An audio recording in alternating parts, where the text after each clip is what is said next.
Let's test out e.l.f.'s original Power Grip Primer versus their matte Power Grip Primer. So on this side, I'm doing the original, and then this side, I'm going to do the matte version. So I'm going to start with the original. This is in that like neon green colour, and I'm just going to be popping this all over this side of my face. So that is the original side on. It's got that tacky sort of feeling, and let's go on to the matte side. So this is the matte Power Grip Primer. You can see it's a completely different colour, so it's more of a milky white colour compared to the green. So let's see how it feels. It definitely feels a lot thicker, and it feels like you need a lot less product than you do the original. And it just feels so much more sticky than the original one does. So honestly, so far I'm preferring the matte. Let's see how my foundation goes on top of it. So that's the first side done. It's gone over very smoothly. Let's see how it compares on the matte side. So that's the foundation now applied on both sides. I would say they look very, very similar. I do find that I think ever so slightly maybe my pores aren't as obvious on the matte side. I do have big pores around my nose, but I do find that they are a little bit smaller and a bit more blurred on the matte side than the original side. Okay, so now my makeup for the day is done. What I'm going to do is leave this on, and at the very end of the day I'm going to come back and compare either side and see which part of my foundation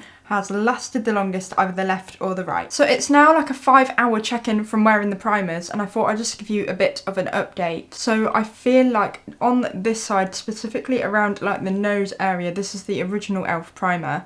I feel like I'm a lot more shiny, just especially like around here, compared to when you compare it around this side. I just don't feel like there is as much shine. Forehead wise, it's pretty much looking the same as well as the chin, but definitely around the nose area and around where just my cheeks are, there's a little bit more movement as well with the foundation on here compared to the foundation. Everything's stuck down a bit more here. So far I'm finding the matte side is holding up a lot better than the original e.l.f. side is. So I'm going to give it another few hours, wait to the end of the day, and then I'll give you a final check-in. Okay, so it's now the end of the day and final check-in. So what I have found is there's not too much now between the two. I would say ever so slightly it is still a little bit shinier on the original side than it is the matte side. I don't know if you can sort of see it going up. There's a lot more shine around here than there is here.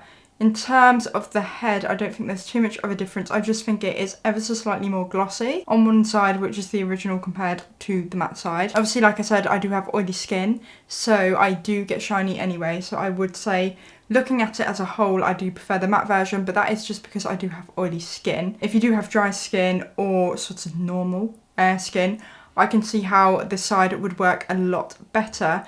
But if you are more of an oily skin person, the matte one is definitely the one to go for. I think I definitely do prefer it over the original one. So when it comes to repurchasing, I'm going to stick with the matte compared to the original.